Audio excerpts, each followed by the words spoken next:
C'est quoi Bitcoin? C'est quoi le grand reset? Protéger nos économies? On en parle dans quelques secondes.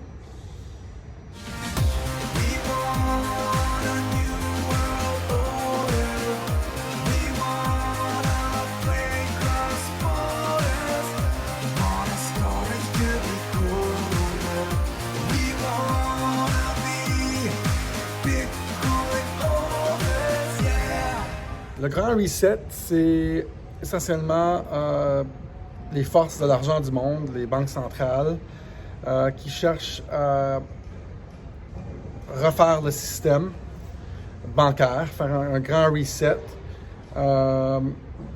qui est dû depuis un petit bout de temps. En 2008, il y a eu un crash économique. Ils ont sauvé tous leurs amis banquiers. Le peuple a été laissé tout seul avec leur faillite, à quitter leur maison. Ça dure depuis très longtemps, ce contrôle global, parce que les grandes banques du monde, la centralisation bancaire cherche à contrôler davantage le monde entier.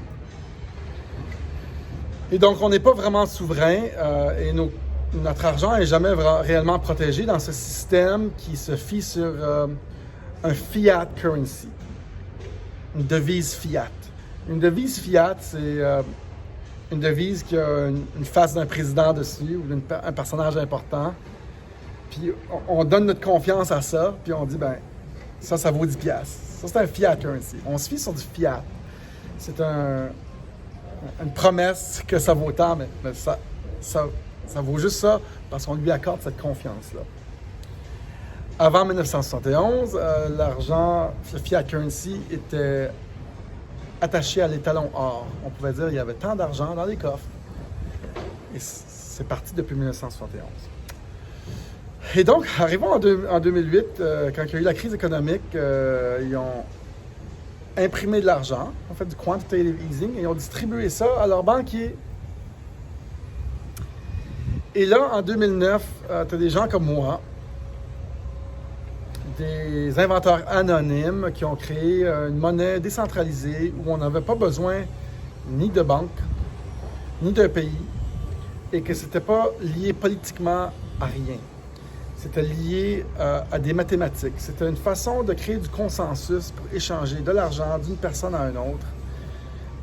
C'était une façon de donner quelque chose de digital sans pouvoir le copier 500 fois comme une photo ou une vidéo. Et là, c'était le gros problème à résoudre. Je te donne 10$, mais je peux-tu faire 50 copies du 10$? Et la technologie était assez avancée pour nous permettre ça, la cryptographie. C'est un mix de plein de technologies ensemble, la crypto-monnaie et le Bitcoin. Ça, c'est une des premières choses que la cryptographie a réglées.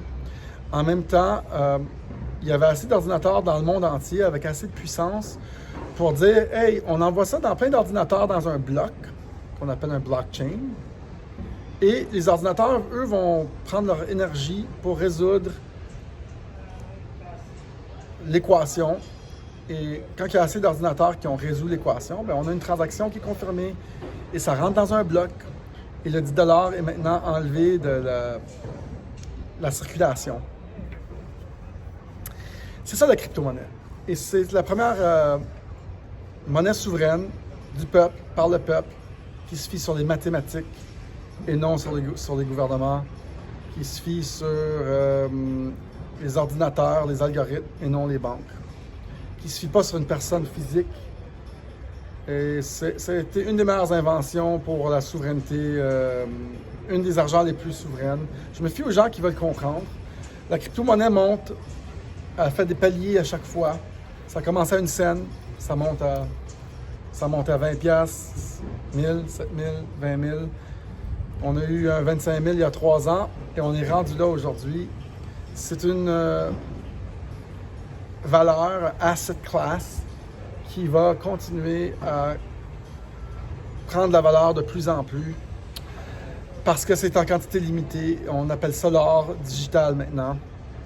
Ça va peut-être pas être utilisé pour des transactions parce que faire une transaction, c'est long dans tous les ordinateurs. C'est pas aussi vite que Mastercard ou Visa. Par contre, ça peut être utilisé comme un étalon or, si on veut. Parce qu'il y en aura toujours 21 millions. C'est toute une bébelle, cette affaire-là. Et moi, je suggère aux gens qui veulent protéger leurs économies de prendre 1% à 10% de leurs économies et mettre ça là-dedans. C'est un bet, c'est un gage contre notre système,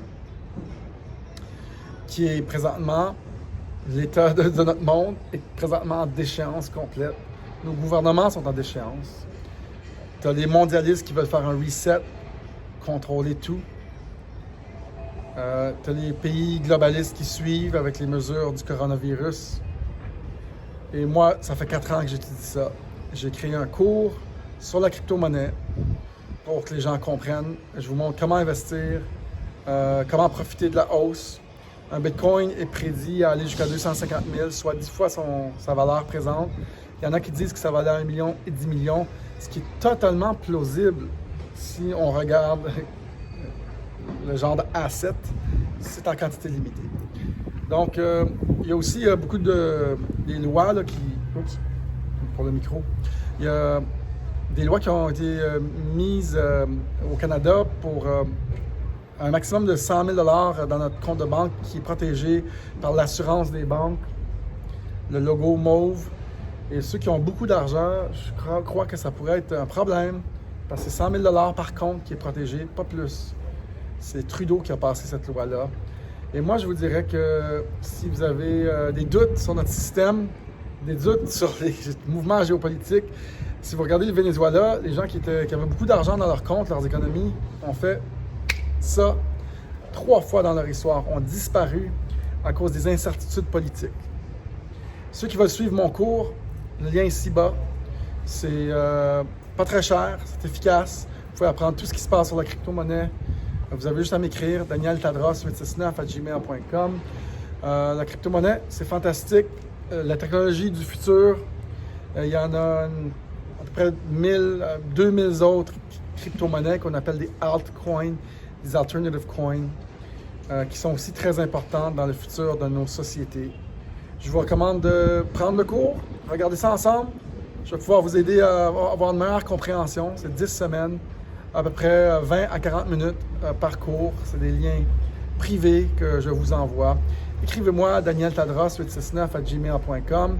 Ça va me faire plaisir de vous aider dans l'éducation de cette nouvelle technologie qui va prendre le monde par surprise et qui va aussi monter de façon exponentielle, je crois, dans les prochaines années. Salut tout le monde.